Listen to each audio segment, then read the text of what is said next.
What's up, everybody? Welcome back to the JT Sports Podcast. I'm your host, JT. Leave a like, comment, and subscribe if you're watching on YouTube. Check out the podcast available on all podcasting platforms. Apple, Google, Spotify, Amazon, wherever you get your podcast from. You can find the JT Sports Podcast. Follow us on all of our social media platforms. You can follow us on Instagram at JT Sports _ and on Twitter at JT Sports __. You really want to make sure that you give me a follow on Twitter, because within the next couple of weeks, I'm going to end up starting up some live Twitter spaces. And for those of you guys who end up disagreeing with something that I say about your team, instead of me and you going back and forth in the comment section, we can end up doing it on Twitter via those Twitter spaces. They're like giant group calls. So make sure that you go ahead, follow me on Twitter at JT Sports _ so you don't miss when I end up starting up those live Twitter spaces. On this episode of the podcast, I'm going to be talking to you guys about why I feel a little bit sorry for Raiders fans going into this season, why rookie wide receiver Dell will be a stud for the Houston Texans, and why I believe Justin Fields will improve for the Chicago Bears this upcoming season. I feel really bad for all of you Raiders fans out there, because you guys are one of the most dedicated fan bases in the NFL. You guys pour your hard-earned cash and money into this team, buying tickets to go to the games, paying all that money for jerseys and merchandise, just for this front office to slap you guys in the face year after year by making dumb decisions in the first round. Outside of Josh Jacobs, the only thing that the Raiders know how to draft in the first round are bust and future convicts. Not just that, but after the end of last season, right? They came out and said that Derek Carr wasn't good enough. So they get rid of Derek Carr, and you may be thinking to yourself, once they get rid of Derek Carr, that they're going to end up upgrading at quarterback. You're probably thinking you're going to trade up for the number 1 overall pick and get Bryce Young or CJ Stroud or Anthony Richardson. But instead, you end up going from Derek Carr to Jimmy Garoppolo. How is Jimmy Garoppolo an upgrade from Derek Carr? At best, going from Derek Carr to Jimmy Garoppolo is a lateral move. And many of you Raiders fans going into this season are more excited about the potential of being able to draft Caleb Williams or Drake May than you are about watching the Las Vegas Raiders this upcoming season. And I don't blame you. Anytime you're going into the year with Jimmy, fragile luggage, fragile cargo, Mr. Handle with Care Garoppolo, I probably wouldn't have too much optimism myself. And when you look at Josh McDaniels, I told you guys last year, and I'm going to tell you guys again, this guy is not head coach material. Some coaches are just meant to be good coordinators, and they don't make good head coaches. And Josh McDaniels is the prime example of that. And you got to ask yourself, is this team really equipped to compete for anything worthwhile this season? I mean, let's just be honest. Once the playoffs rolls around, the Las Vegas Raiders are going to be in two places. Either on the couch watching it from their home, or they're going to be playing in their vacation spot in Cancun, Dubai, LA, wherever people go after the season ends for their vacation. Because the Las Vegas Raiders do not have a good team. You look at what they did in free agency. Their best free agent signing was cornerback Duke Shelley. And then they bring in another cornerback in David Long. Like, imagine this. The Miami Dolphins gave the LA Rams a 3rd round pick and a tight end named Hunter Long for Jalen Ramsey, one of the best cornerbacks in the NFL. And back in 2019, when Jalen Ramsey demanded a trade out of Jacksonville, he begged to be traded to the Raiders. And the Raiders did attempt to trade for him, but they just weren't willing to dish out the necessary compensation that Jacksonville wanted in exchange for Ramsey. And then this offseason, Jalen Ramsey is available again. And instead of improving your secondary, you decide to do the bare minimum And that's all this organization does year after year, the bare minimum. Like, are you guys really excited about Jimmy Garoppolo being your starting quarterback this year? Are you really excited about Aiden O'Connell potentially being your franchise quarterback of the future? Like, if you are a Raiders fan, please answer this question honestly. Why do you continue to support this team that does bare minimum? Why do you continue to pour money into a franchise that makes dumb decision after dumb decision after dumb decision? Josh McDaniels should never have been hired as the head coach for the Las Vegas Raiders. You know who should have been the head coach for Las Vegas right now? Rich Bisaccia. And I'm sorry if I mispronounced his name, but I found it funny how he was the only head coach this past decade outside of Jack Del Rio to take the Raiders to the playoffs. And remind you, this guy was an interim head coach. And yeah, you say, you know what? We don't think you're good enough to be our head coach. We're just going to hire Josh McDaniels, somebody who is proven to not be a good head coach, who has a losing record as a head coach, and we're just going to hire him. It's no surprise that the Raiders season went the way that it did last year. And this year, I don't see nothing changing. You really think that this roster is going to be able to go toe-to-toe with some of the best teams in the NFL? Let's be for real. You guys signed linebacker Robert Spillane. Robert Spillane, dog. He was a backup linebacker for my Pittsburgh Steelers. And he's projected to be a starter for you guys. You guys really think that Robert Spillane is going to improve your defense? I mean, when is the last time the Raiders had a good defense? I've been on this earth for 21 years. I've been watching the NFL for 12 out of 21 of those years, and I have yet to see the Raiders put a halfway decent defense on the field. I mean, how is this defense going to be able to slow down Justin Herbert, Patrick Mahomes, and hell, even the Broncos with Sean Payton, one of the greatest offensive minds in the history of this game? And yet, this defense just wants to go ahead and think that they made some okay additions by bringing in David Long and Robert Spillane. Now, I'm not going to trip on signing Duke Shelley because Duke Shelley was really good last season. All right? But outside of him, the Raiders didn't really make any significant free agency signings that make them a better team this season compared to what they were last year. This team is headed in a direction that I think is more leaning towards rebuild than it is contender. And I came across a really interesting article. Devontae Adams did an interview with The Ringer, and he had a really interesting quote. He said, the front office thinks this is the best bet for us right now to put us in a position to be urgent. We don't see eye to eye on what we think is best for us right now. I agree with you, Devontae Adams. You don't see eye to eye with what the Raiders are doing right now, and I'm pretty sure a lot of Raiders fans share the same feelings. Because what the hell are they doing? Like, truthfully, do you really think that Jimmy Garoppolo in the AFC, home to the majority of the best NFL quarterbacks, is going to be able to guide you to the postseason? This was your upgrade from Derek Carr? I mean, what are they doing? Are they even trying to win? Like, why do you guys support this team? I honestly want to know, why do you guys continue to pour in money that you spent your hard-earned time, blood, sweat, and tears to earn into this team that continues to BS you every single year? What the Raiders did this offseason was a slap in the face to your fan base. Like, you guys should be outside of the Las Vegas Raiders facilities right now, protesting, begging for this team to do more. Because all they do is the bare minimum, and what they've done this offseason is a great example of that. They could even successfully trade for the number 1 overall pick.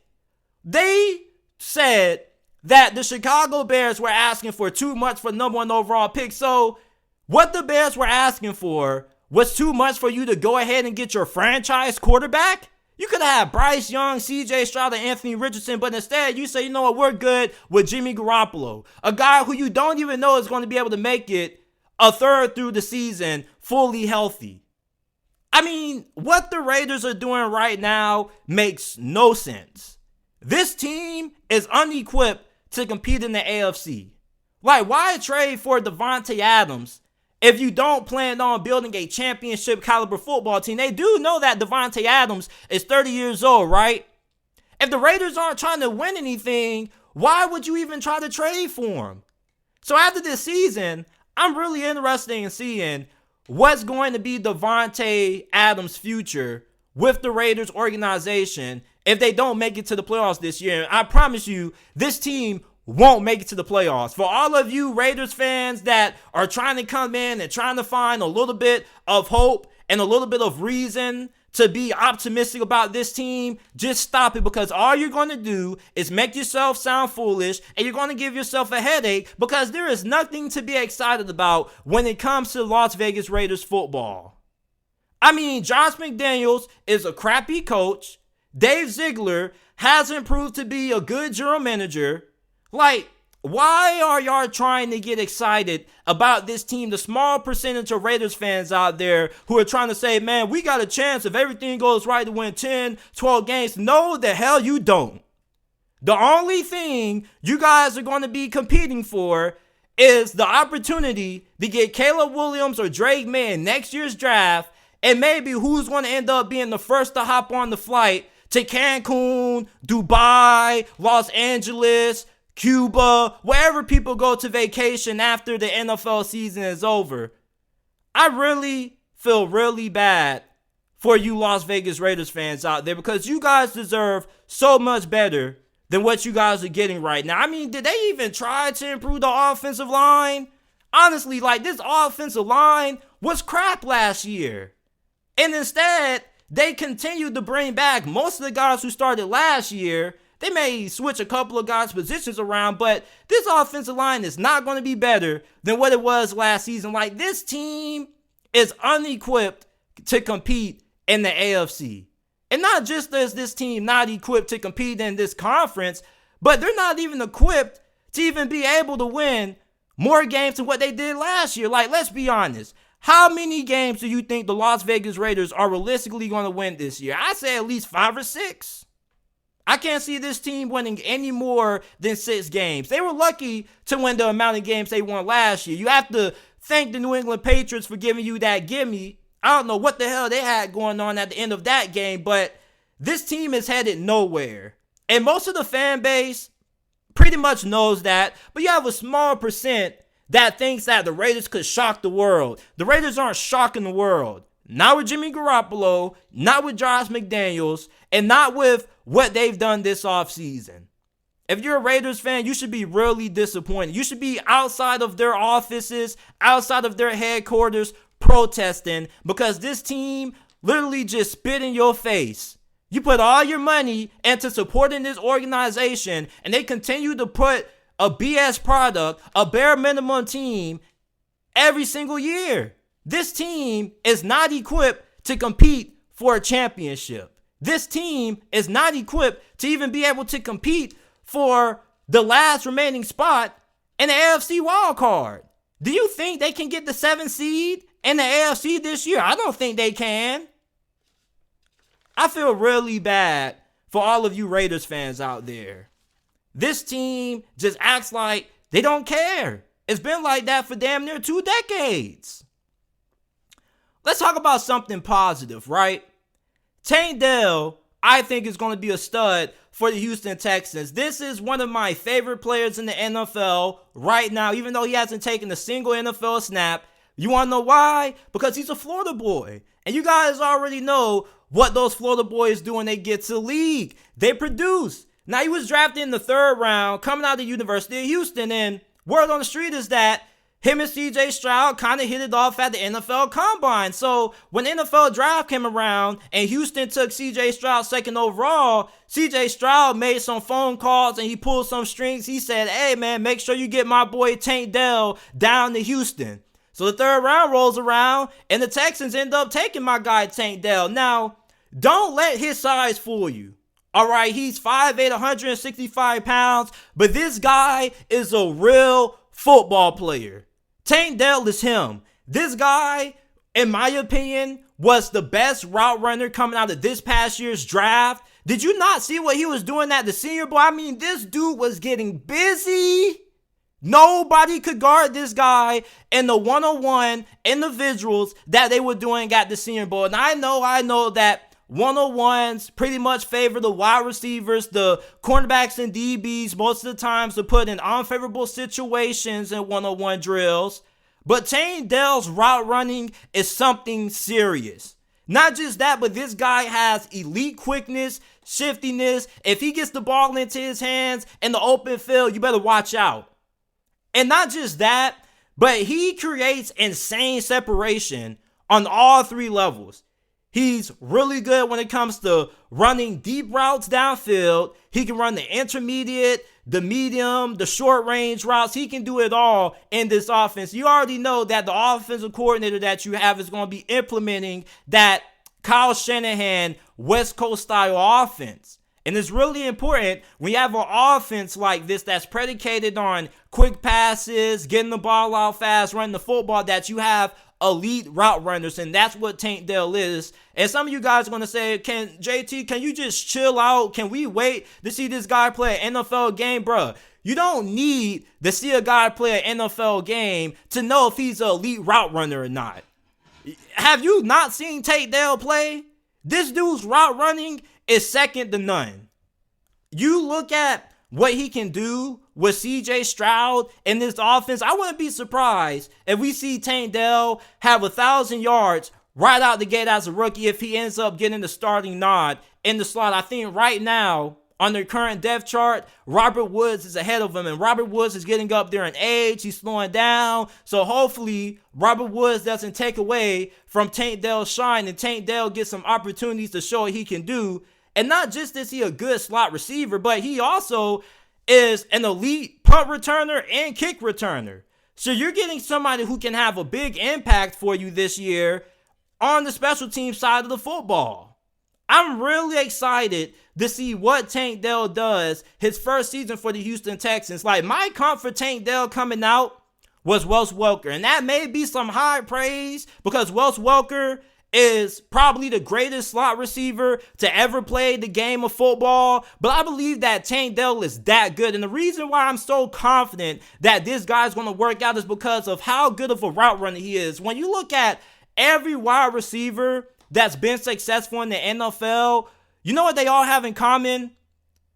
They all are elite route runners. Most of them. Stephon Diggs, Devontae Adams, Justin Jefferson, Cooper Kupp. I can go on and on and on. I know not every wide receiver is a great route runner. You have guys like Tyreek Hill that are able to win with speed. Guys like DK Metcalf that are able to win with physicality. But I think that route running is one of the most important traits when it comes to trying to figure out how well a wide receiver is going to translate at the NFL level. And you look at Tank Dell, this dude's route running is insane. And even CJ Stroud said it.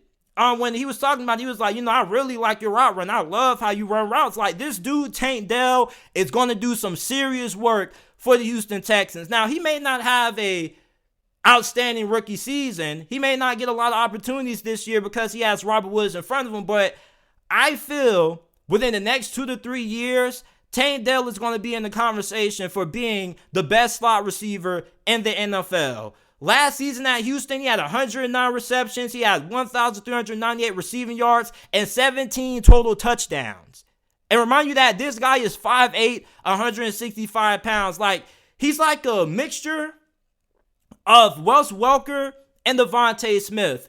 And the crazy thing about it is that if Tank Dell was like an inch taller, he was 5'9", or maybe 2 inches taller, he was 5'10", this guy probably could play outside receiver. He's that good. This guy has an amazing release package. It's really hard to jam this guy on the line of scrimmage. Even if you put a big physical corner on him, it's not going to be easy just to stop this guy at the line just because of how fast and how quick he's able to get in and out of his routes and in and out of his breaks.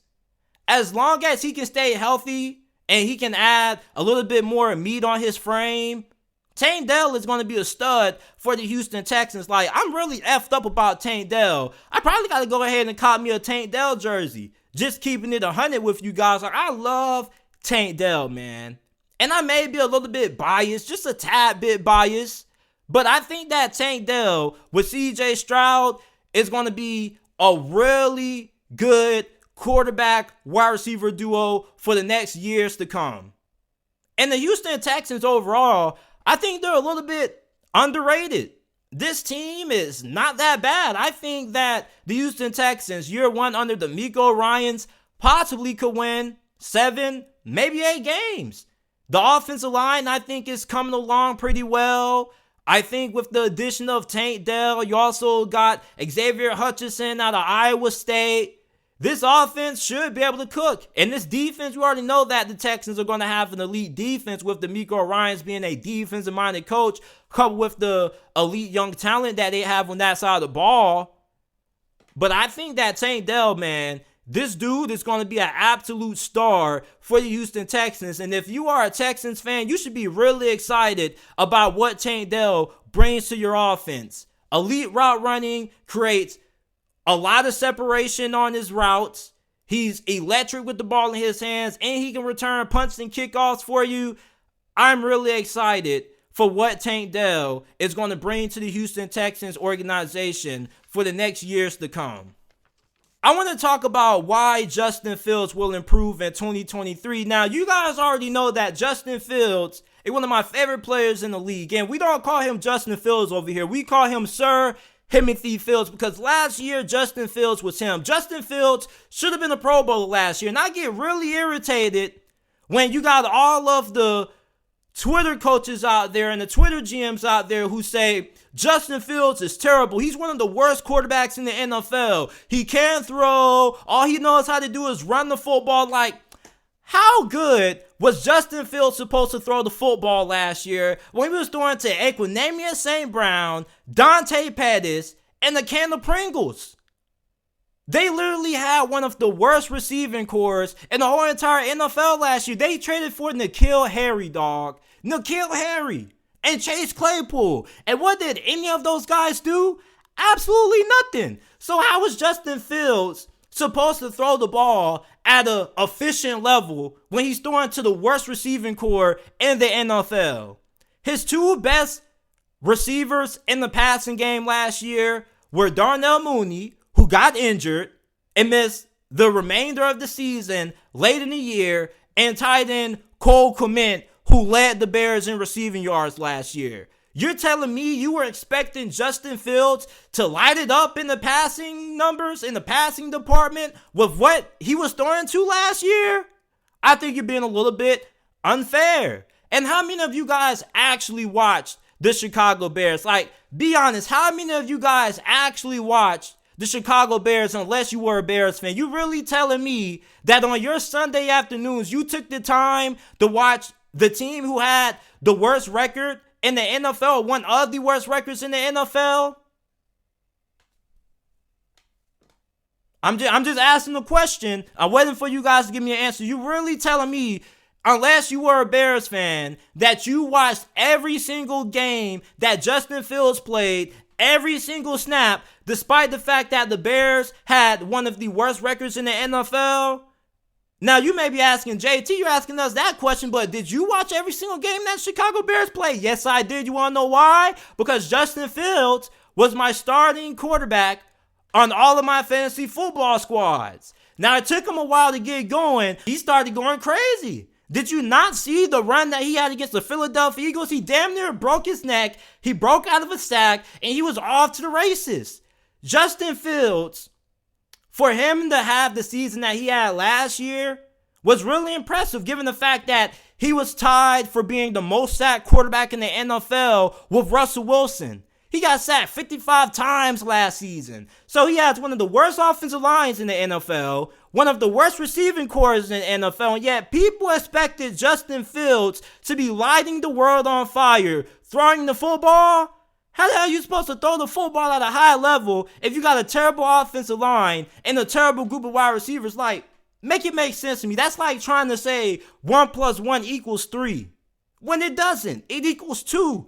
And then here's something that a lot of people like to leave out. The fact that he had to learn a new system really early into his tenure as a starting quarterback for Chicago. Everybody knows that the key to a young quarterback being successful in the NFL is stability.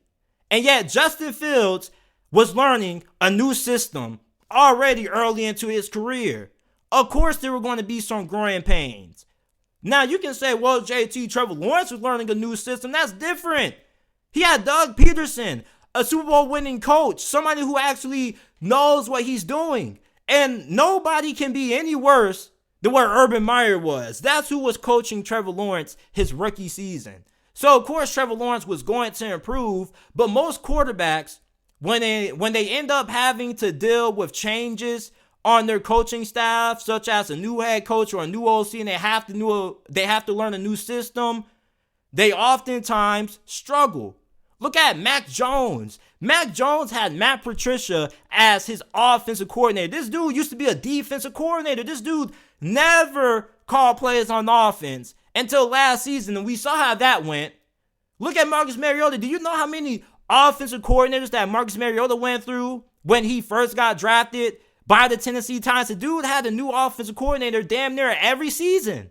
Of course, he was going to end up following down the path of being a bust. You got to have stability. You have to have continuity if you want your young quarterback to be successful. Now, this season, Justin Fields goes in to year 2 under Matt Eberflus and Luke Getsy's system. So he should be way more comfortable in this offense this year. And Luke Getsy came out and actually said that Justin Fields has took tremendous strides this offseason when it comes to his improvement and his development as a quarterback. In my opinion, Justin Fields should have made the Pro Bowl last year. We're putting guys like Derek Carr and Tyler Huntley in the Pro Bowl, but we're not going to put Justin Timothy Fields in the Pro Bowl? Like, what the hell are we doing? Anybody who watched the Chicago Bears play last season knew that Justin Fields was pretty much the only weapon that the Bears had in their offense outside of Khalil Herbert and David Montgomery. I mean, oh, JT, the Bears didn't throw the football all that often. Well, duh. I mean, would you want to be airing the football out 40 times, 30 times a game with guys like Dante Pettis, N'Keal Harry, and the can of Pringles at wide receiver for you? I want to be throwing the football neither. It's not that I don't think the Bears didn't trust Justin Fields. I just think that they didn't trust the terrible offensive line that he had blocking in front of him and the awful group of wide receivers that he was throwing the football to. Like, if you were Justin Fields, would you want to be throwing the football 30, 40 times a game, throwing to the wide receivers that he was throwing to? I don't think so, man. Like, this season, I'm expecting Justin Fields to take tremendous leaps. You bring in DJ Moore. Yeah, you had to give up the number 1 overall pick and able to obtain them, but hey, you got a proven wide receiver. You got a proven number 1. DJ Moore has been probably the NFL's most underrated wide receiver for the last 3 years, and this guy was cooking with multiple different quarterbacks. Baker Mayfield, Sam Darnold, Teddy Bridgewater. So if he can cook with all of the quarterbacks that he had to work with in Carolina, I'm pretty sure he's going to do pretty fine with Justin Fields as his quarterback. And Justin Fields is most definitely going to benefit from having a true number 1 wide receiver, something that he didn't have last season. And you can say Darnell Mooney, but Darnell Mooney at best is a good number 2. Darnell Mooney is not a true number 1 wide receiver. He can be a number 1 at times if, DJ Moore gets injured for a couple of games. You need Darnell Mooney to step up for a game or two. But as far as Darnell Mooney being your wide receiver 1 for the whole entire season, I don't really think you're going to get wide receiver 1 production out of Darnell Mooney. Darnell Mooney is more of a Robin than he is a Batman.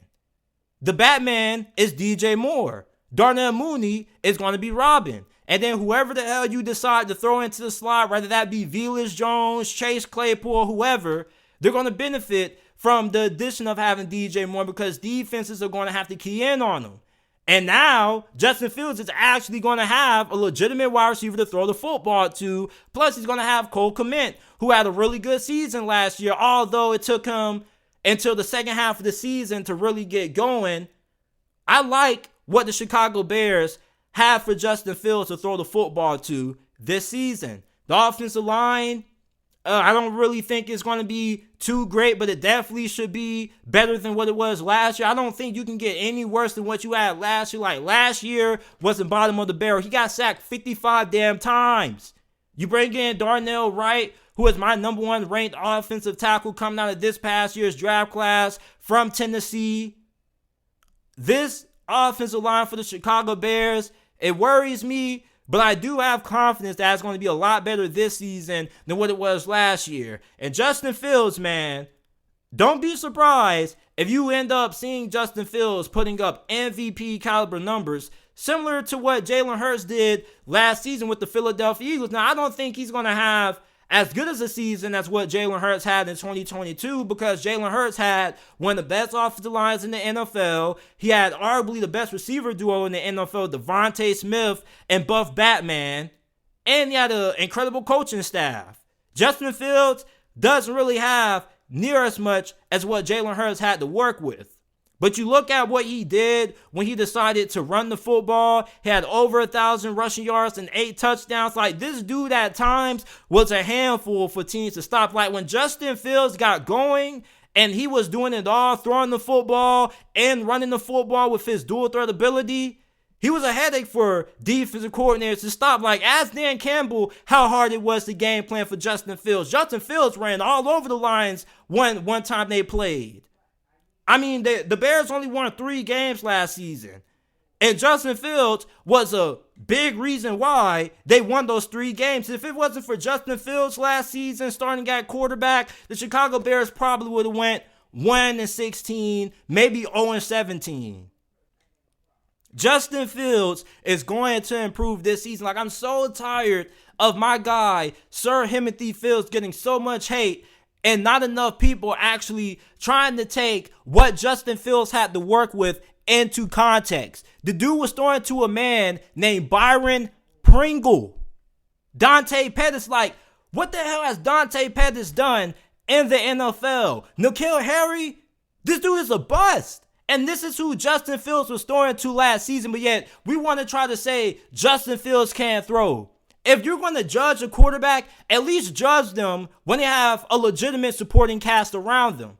And he has that this season. So we're going to see what Justin Fields is made of this year with a better group of receivers to throw the football to because of the addition of DJ Moore and with a better offensive line. We're going to see how effective Justin Fields is going to be year 2 in Luke Getsy's system.